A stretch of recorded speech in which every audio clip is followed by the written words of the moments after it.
Alright, everybody, so welcome back. Let's talk blades because that's what we're freaking into, man. What I got for you today is my Buck collection. And Buck is known to be an American original, at least to me and a few others. If you're a knife collector, you have to have a Buck. You wouldn't be American without having a Buck, especially a Buck Model 110, which these are all Buck Model 110. You guys have seen my review on this newly added Buck 110. This is the newest version they have of the 110 model through Buck Knives. And you guys have seen the review on this one, so that's not what this is about.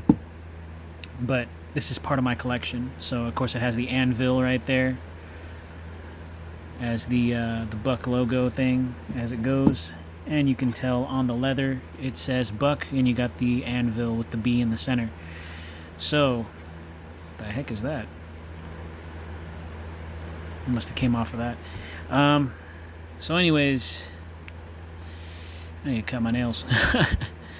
Anyways, these Buck 110s, this is my collection. I haven't really gone through them, but I have acquired a Buck, this one right here, many years back. I was cleaning out a friend's RV to help him with his camping trip, and he found this kind of tucked underneath one of the foldable seats that were in the RV.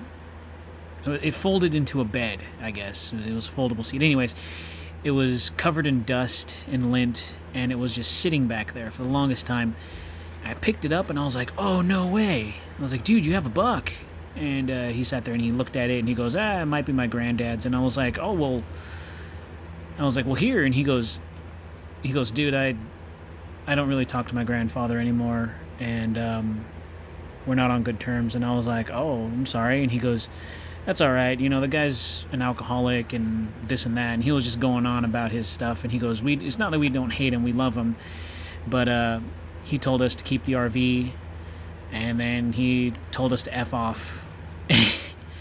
And he's like, I don't care. You can have that Buck. And I was like, cool. So without a second thought in my mind, I didn't even open it. I just tossed it in my back pocket. And on went my day.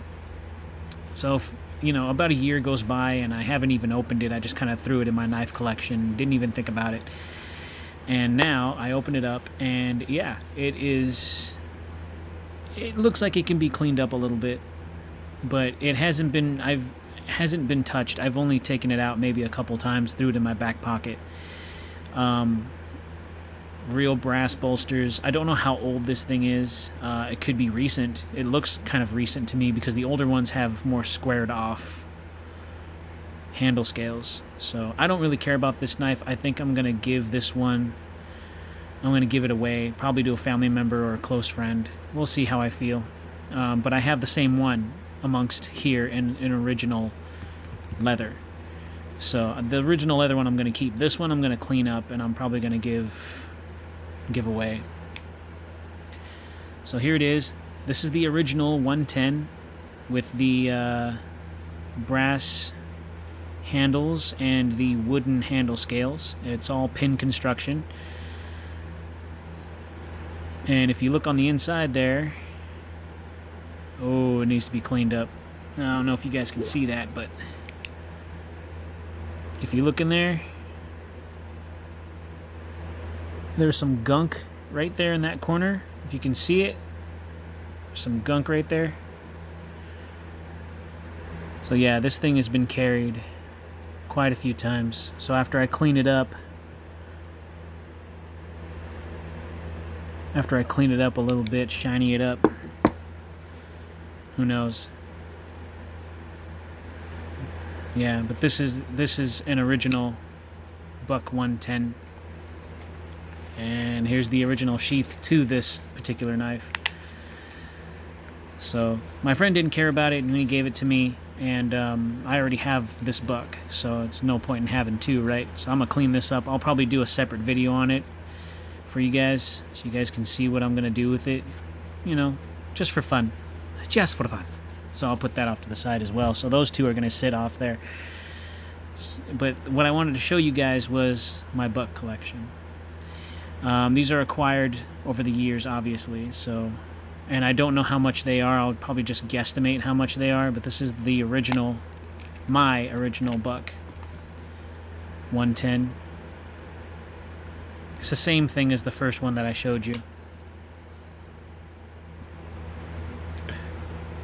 When I carry my buck, I'll probably drop it in my back pocket, so I can avoid carrying around a sheath, but I think the sheath is kind of nice to carry. It gives you that feel, because that's how the original bucks were carried, was on your belt in a sheath. So here's one that's a little bit different. This one's lighter. Got the leather, and then it is G10 on aluminum, and it's all nice and shiny like. And it's the same thing, it's just very nice. I'm sure you can find this on Amazon. I don't know how much this would cost. It'll probably be close to 100. An original buck, you can go to like Walmart or even Lowe's. I think the last buck I bought was at Lowe's, and they have the original buck there, like this one with the brass and the wooden handle scales. And I think you can buy it for 30, around about 25-30 bucks, if I recall. It might be a little bit more now, but still, it's not something that's gonna cost you too much money. And then this one is the steel. So steel handle scales, and the G10 handle scales, G10 handle scales with the steel bolsters. Excuse me. And this one's got a little bit of weight to it. That one has the BOS heat treatment of S30V steel. That's pretty nice. That's a real nice one right there. And no, I don't really carry these more expensive bucks. I just have them as my collection. And if I want to, yeah, I could carry them, but I try not to. They're kind of like my babies. And here's one. This one's a little interesting to me. It's a little bit damaged right here on the handle scale, if you can see that. That was due to heat damage. These are ram horn handle scales. Really nice. I just don't know how to fix that little blemish right there. If you guys know how to fix that, if you guys know how to fix ram's horn, leave it down in the comments below. That'll help me out greatly. I don't want to fix it because I want to fix it, but I don't want to do it the wrong way and end up breaking this handle scale. So I just keep it as is. Really nice. It does have a kind of a texture, almost kind of like a see-through, if you can see it. See the pins. Pretty interesting stuff, huh? Of course, you got the brass bolsters that obviously need to be cleaned up.